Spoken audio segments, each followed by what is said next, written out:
Good morning students, स्वागत है आप सभी का हमारे यूट्यूब चैनल पर जिसका नाम है सौरभ क्लासेस फॉर हिस्ट्री। आज मैं आप लोगों के लिए बीए सेमेस्टर थर्ड से पेपर CC7 जिसका नाम है हिस्ट्री ऑफ इंडिया 4, जिसमें हमें 1206 से लेकर 1550 तक के इतिहास को पढ़ना है। आज इस पेपर से एक विषय आप लोगों के समक्ष लेकर आया हूँ जिसमें हमें दिल्ली सल्तनत के प्रमुख उद्योग के बारे में देखना है। तो चलिए बिना समय गवाए हम अपने इस विषय को प्रारंभ करते हैं कि सल्तनत कालीन प्रमुख उद्योग। सल्तनत काल में कई उद्योगों का विकास हुआ। इस काल में शासकों ने उद्योगों के विकास हेतु काफी प्रोत्साहन भी दिया। यद्यपि इस काल के दौरान तैमूर के आक्रमण भी हुए तथा इसने इन लोगों को काफी आघात भी पहुंचाया था, परंतु फिर भी सल्तनतकालीन शासकों विशेषकर बलबन, अलाउद्दीन खिलजी आदि के काल में उद्योगों को काफी प्रोत्साहित किया गया था। हम कुछ प्रमुख उद्योगों की व्याख्या करेंगे और देखेंगे कि किस प्रकार उन उद्योगों का विकास सल्तनत काल के दौरान हो रहा था। तो सबसे पहले हम वस्त्र उद्योग के बारे में देखेंगे। इस काल में वस्त्र उद्योग एक प्रमुख उद्योग था। देश में सूती, ऊनी, रेशमी तीनों प्रकार के वस्त्र बनाए जाते थे। सूती कपड़ों के लिए कपास और ऊनी वस्त्र के लिए ऊन भारत में उपलब्ध थे, लेकिन उन्नत रेशम चीन से आयात की जाती थी। दिल्ली, देवगिरी, महादेवनगरी, बंगाल, कश्मीर, गुजरात आदि वस्त्रोद्योग के महत्वपूर्ण केंद्र थे। अमीर खुसरो और बारबोसा के विवरणों के अनुसार कहा जा सकता है कि बंगाल वस्त्रोद्योग का सबसे बड़ा केंद्र था। वहां अनेक प्रकार के वस्त्र बनाए जाते थे। बंगाल की तरह गुजरात भी वस्त्र उद्योग के महत्वपूर्ण केंद्रों में थे। इस काल में कपड़ों की रंगाई और छपाई काफी बढ़िया थी। सल्तनत काल में भारतीय वस्त्रों की उत्तम किस्म के कारण इसका अनेक देशों में निर्यात भी किया जाता था।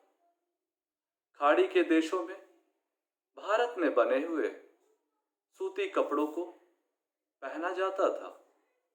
बाबरनामा में भी बाबर ने पूर्ववर्ती सल्तनत कालीन भारतीय श्वेत वस्त्रों की भूरी भूरी प्रशंसा की है। बंगाल व गुजरात के बंदरगाहों द्वारा इन प्रदेशों का सूती कपड़ा समुद्र मार्ग से अनेक देशों में भेजा जाता था। अब हमारा जो दूसरा महत्वपूर्ण उद्योग है वह है धातु उद्योग। तो धातु उद्योग के विषय में देखेंगे कि सल्तनत काल में धातु उद्योग भी प्रगति पे था। लोहा, पीतल, सोना, चांदी, कांसा और मिश्रित धातु की अनेक वस्तुएं, बर्तन, हथियार व उपकरण आदि बनाए जाते थे। बारबोसा के अनुसार गुजरात में सोने और चांदी के बर्तन बनाए जाते थे। तैमूर ने जब भारत पर आक्रमण किया तो वह अपने साथ उन कारीगरों को ले गया जो बेहतरीन धातु कार्यों में दक्ष थे। अरब यात्रियों ने हिंदुस्तान की बनी तलवारों की भी प्रशंसा की है। विदेशों में इसकी मांग का उल्लेख किया गया है। तत्कालीन ग्रंथों में इसे हिंदवी तलवार कहा गया है, जो अपनी तेज धार के लिए अतुलनीय है। ताजुल मासिर ने भारत में बने खंजर की भी प्रशंसा की है। मार्को पोलो ने लाहौर के इस्पात से निर्यात किए जाने का उल्लेख किया है। इसके अतिरिक्त भालों तथा तीरों से बनाए जाने और बाह्य देशों को भेजने के उल्लेख भी मिलते हैं। गुजरात के स्वर्णकार सोने व चांदी के तैयार माल पर नक्काशी के लिए प्रसिद्ध थे। सोने व चांदी के कार्य के लिए विशेष कारखाने थे। बंगाल एवं गुजरात में मूंगे की कार्य किए जाते थे। मूंगे के चट्टान जो होते हैं, प्रवाल भित्ति में मिलते हैं मूंगे की चट्टानें, उसका काम गुजरात और बंगाल में किया जाता था। फतेहपुर सिकरी, बिहार और बरार कांच की बनी वस्तुओं के निर्माण के लिए विशेष प्रसिद्ध था। हाथी दांत के भी आभूषण बनाए जाते थे। नकली मोतियों का काम गुजरात में होता था। इस तरह से सल्तनत काल में लगभग सभी प्रकार के धातुओं से संबंधित उद्योग स्थापित थे। अब हम शिल्प उद्योग के बारे में चर्चा करेंगे। सल्तनत काल में पत्थर तराशने व ईंट बनाने का कार्य बड़े पैमाने पर किया जाता था। अमीर खुसरो के अनुसार दिल्ली के राजगीर और संगत राष्ट्र सारी मुस्लिम दुनिया में अपनी कारीगरी की दृष्टि से श्रेष्ठ थे। अलाउद्दीन खिलजी के काल में राज्य की इमारतें बनाने के लिए 70,000 कारीगरों को नियुक्त किया गया था और फिरोज शाह तुगलक ने 4,000 गुलामों को इन शिल्प कलाओं का ज्ञान दिया। लोधी वंश के बाद आए मुगल सम्राट बाबर ने भारतीय कारीगरों की कार्यकुशलता पर गर्व के साथ लिखा है कि उसने आगरा में अपने भवनों के निर्माण के लिए 680 और अन्य अनेक स्थानों में 1491 संगत रास नियुक्त किए। संगत रास का मतलब होता है उसके कारीगर जो अनेक भवनों का निर्माण करते हैं। ठीक है, अब हम चीनी उद्योग से संबंधित उद्योग के विषय में देखेंगे। सल्तनत काल में चीनी या खांड का उद्योग काफी उन्नत था। इस उद्योग का प्रमुख केंद्र बंगाल था। भारत में बनी शक्कर एवं मिस्री का निर्यात सिंध के रास्ते अनेक अरब देशों में होता था। सल्तनत काल में चीनी यात्रियों ने भी भारत के गन्ने के उत्पादन का उल्लेख किया है। गन्ने के रस तथा शिरे से चीनी एवं शराब बनाई जाती थी। एक अन्य ग्रंथ में दिल्ली व लाहौर के मुसलमान लाहौर से मुल्तान में चीनी ले जाने के उल्लेख मिलते हैं, जहां इस ऊंचे ऊंचे दामों पर बेचा जाता था। संभवतः मुल्तान से चीनी थल मार्ग द्वारा विदेशों को भेजा जाता था। बंगाल की शक्कर भी विभिन्न देशों को भेजे जाने का वर्णन मिलता है। इस तरह शक्कर उद्योग की प्रगति की अवस्था में माना जा सकता है। अब हम चमड़ा उद्योग के विषय में दर्शेंगे। चर्म उद्योग का केंद्र सल्तनत काल के दौरान गुजरात में था।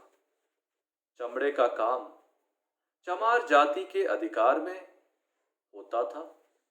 वे चमड़े की लगामें, जीने, जूते, पुस्तकों की जिल्दें, मश्क एवं कृषि कार्य में आने वाली चमड़े की वस्तुओं का निर्माण इत्यादि किया करते थे। मार्को पोलो के अनुसार चमड़े की चटाइयों पर सुंदर पशु पक्षियों के चित्र बनाए जाते थे। इस प्रकार से हम पाते हैं कि सल्तनत काल में चर्म उद्योग भी यानी चमड़े के बने उद्योगों का भी अभूतपूर्व विकास हुआ था। इसी प्रकार हम काष्ठ उद्योग को देखें। काष्ठ का मतलब लकड़ी होता है। तो सल्तनत काल के दौरान काष्ठ उद्योग अथवा लकड़ी के उद्योग भी उन्नति की अवस्था में थे। पलंग, खूंटी, दरवाजे, खिलौने आदि बढ़ई लोगों के द्वारा बनाए जाते थे।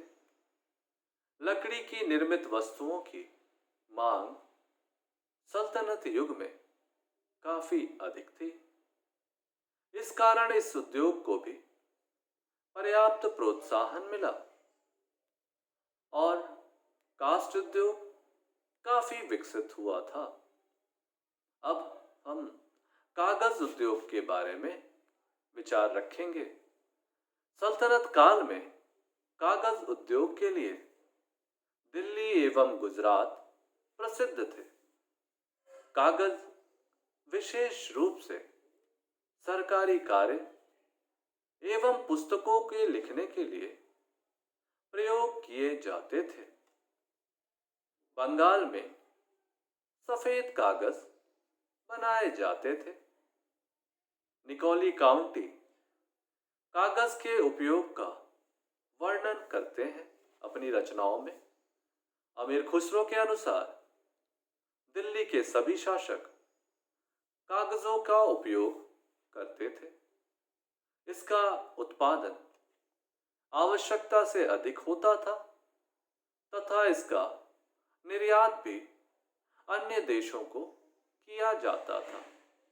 इस प्रकार से हम पाते हैं कि सल्तनत काल में कागज उद्योग भी काफी विकसित अवस्था में थे। इस तरह से सल्तनत कालीन सभी उद्योगों को, विभिन्न प्रकार के उद्योगों को देखने के बाद जब हम इसका निष्कर्ष करते हैं तो हम पाते हैं कि भारत में सल्तनत काल के दौरान कई उद्योगों का अस्तित्व विद्यमान था। उस दौरान सल्तनत कालीन शासकों ने इन उद्योग धंधों के विकास में अपना महत्वपूर्ण सहयोग दिया। इन्हीं सहयोगों के परिणाम स्वरूप उद्योगों का द्रुत गति से विकास तो हुआ ही, साथ ही इसके अधिक उत्पादन के कारण इनका निर्यात भी इस काल में किया जाने लगा। इस काल में मुख्य रूप से सूती, रेशमी, ऊनी वस्त्रों के उद्योग, धातुओं में सोने, चांदी, लोहे, इस्पात आदि के उद्योग, शिल्प उद्योगों में चीनी, चमड़ा, काष्ठ तथा कागज उद्योग आदि का काफी विकास हुआ।